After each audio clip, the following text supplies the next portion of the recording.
John Williams, a black World War II veteran, becomes the target of a racist attack by a police officer, unaware that his police captain is watching.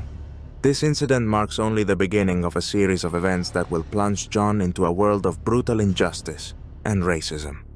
What happens next will shock even the most seasoned among us. But before we begin, like and subscribe to the channel. Your support will help bring attention to this video and provide encouragement to those facing racism to continue the fight. Your contribution is crucial for change. Early one morning in Oakwood Park, John Williams, a 92-year-old black World War II veteran, sat on his favorite bench by the pond. His face and worn military jacket bore the traces of a long life. John had survived wars, hardships, and loss, but had maintained his dignity despite loneliness and homelessness. The park had become his refuge, where he could find peace and remember his fallen comrades. To many, he was just an old man. But for John, this place was his last haven of calm in a chaotic world. At the other end of the park, a young officer named Derek abruptly stopped when he noticed John. His instincts kicked in, not those formed by experience, but by prejudice and haste to make judgments. Derek was full of ambition, seeing himself as a guardian of order in a city where people like John were, in his opinion, the source of problems. He had only been on the job for a few months, but that time was enough for him to become overly confident and quick to judge people based on appearances.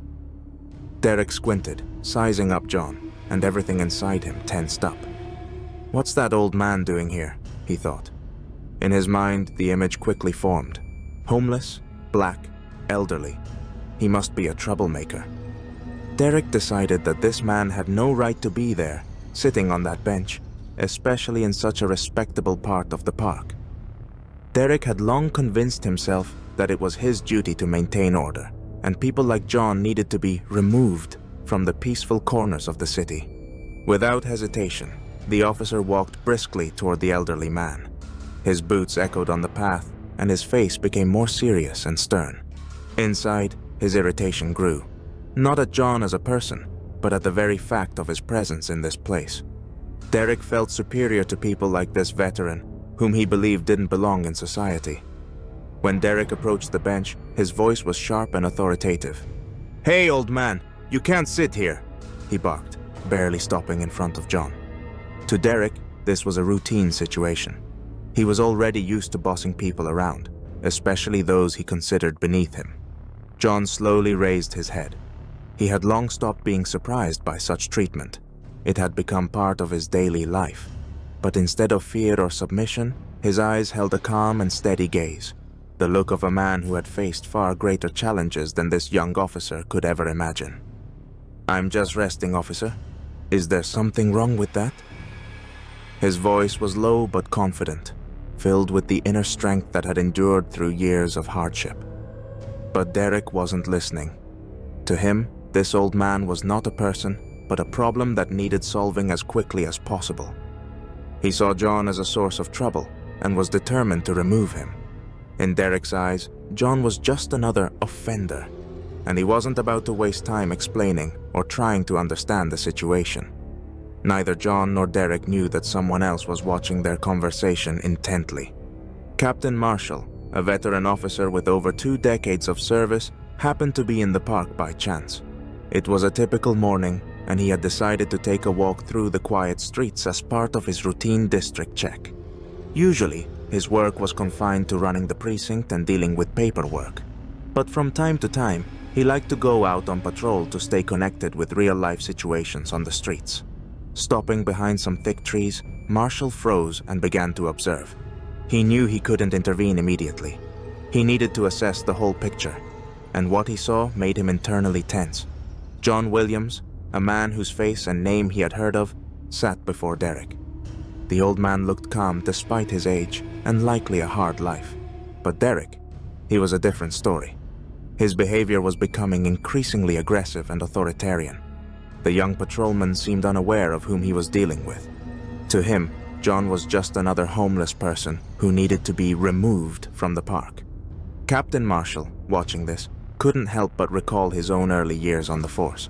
He too had been young, too hot-headed, and sometimes overly confident. But years of experience had taught him an important lesson. Authority not only gives you the right to act, but also the responsibility to protect those you serve. He knew that Derek had yet to grasp this balance and was now abusing his authority.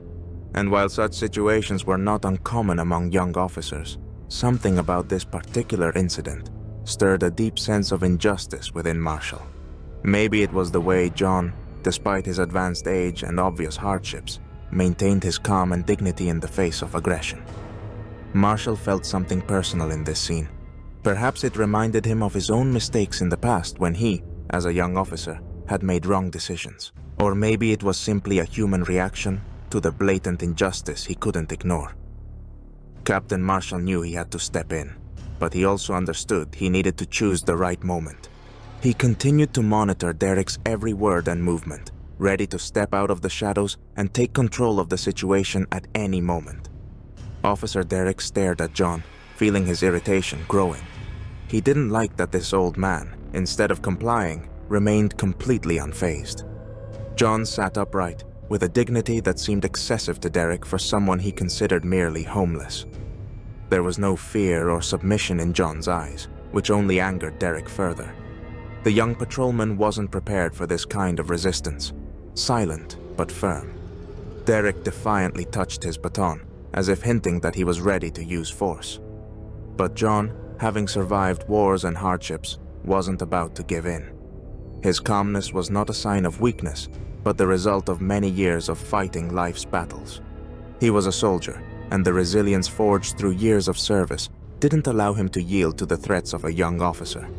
John looked directly at Derek, his eyes remaining steady, his body motionless, as if he was silently saying, "You won't intimidate me." He saw in the officer youth and inexperience, which only strengthened his internal confidence. John responded quietly but firmly, "This bench is public." He knew he had every right to sit there. His words were spoken as fact, beyond question, as if there was no doubt about his rightness. There was no aggression in his voice, only the certainty that he had done nothing wrong. John understood that he had faced similar situations many times before, and it had become almost routine for him. Although outwardly John remained calm, inside he was enveloped by a familiar sense of injustice.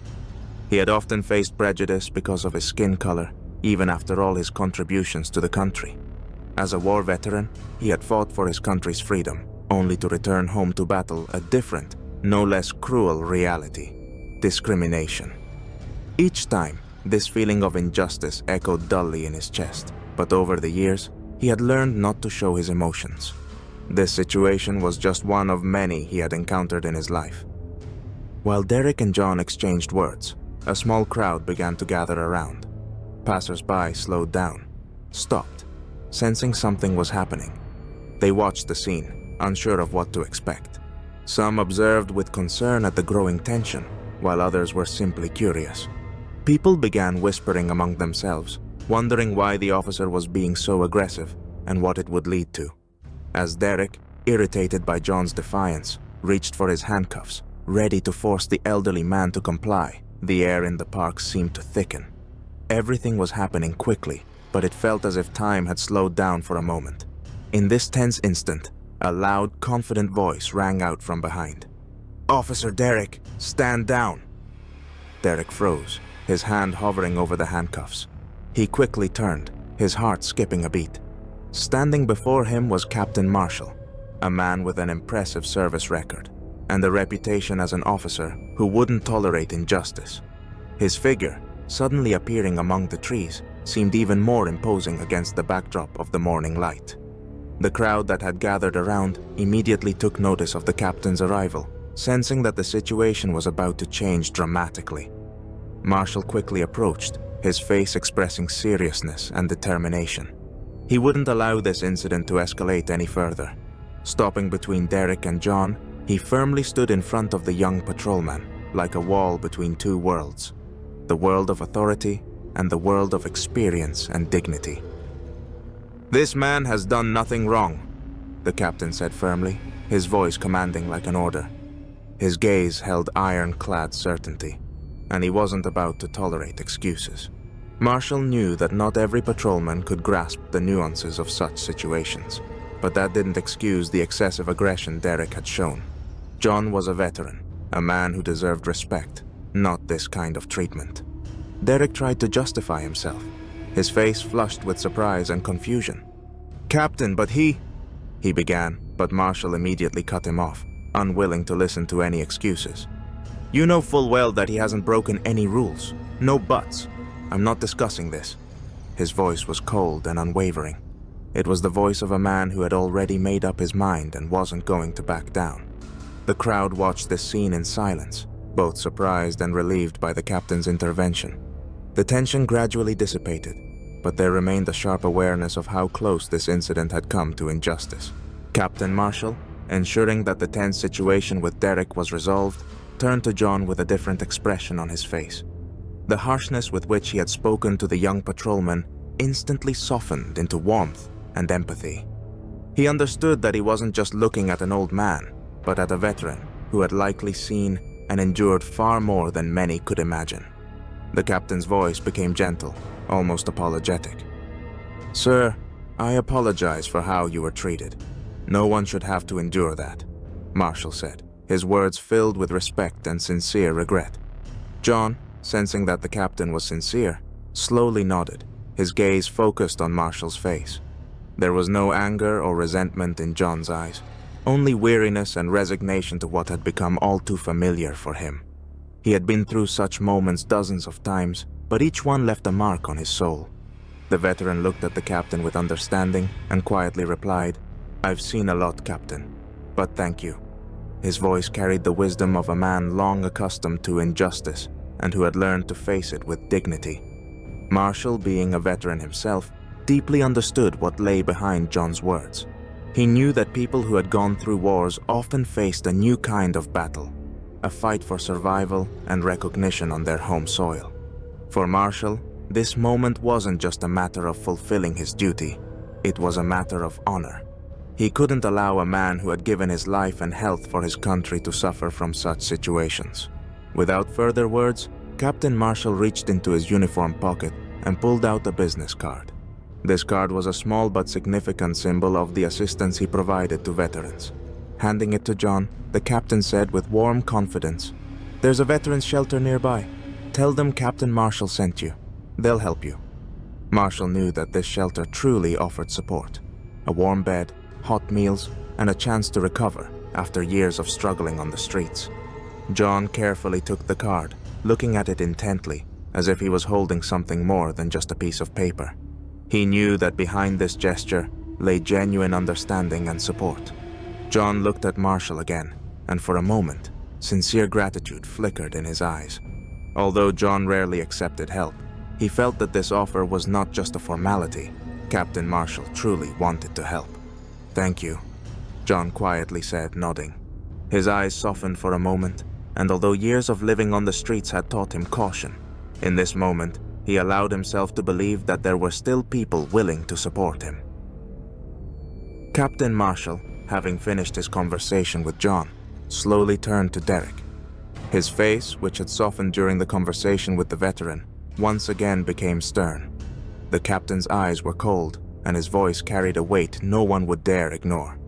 "Derek, I expect you in my office tomorrow morning. We need to discuss your future in this precinct," he said firmly and clearly, making it known that this issue couldn't be postponed. For Derek, these words hit like thunder out of a clear sky. The young officer's face turned pale, and he felt a cold fear grip his chest. He knew what this meant. Captain Marshall's reputation was well known throughout the department. Strict, principled, and unforgiving to those who abused their power or acted improperly, especially when it came to racism or discrimination.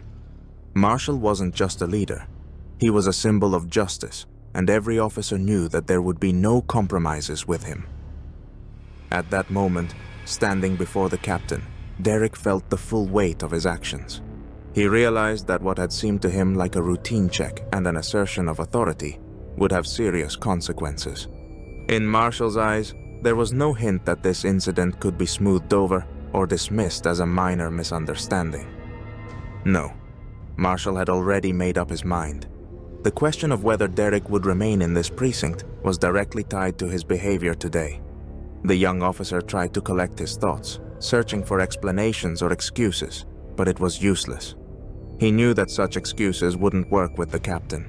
Marshall was known for always demanding full accountability for his subordinates' actions.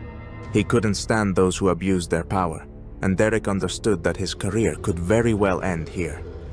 The crowd around, sensing the shift in atmosphere, watched this scene with silent tension. Many knew Captain Marshall and were confident that he would do the right thing. People were already whispering among themselves, speculating on what would happen next. Some of the bystanders understood that the fate of not only one patrolman was being decided, but also the way the police department would be perceived in this city.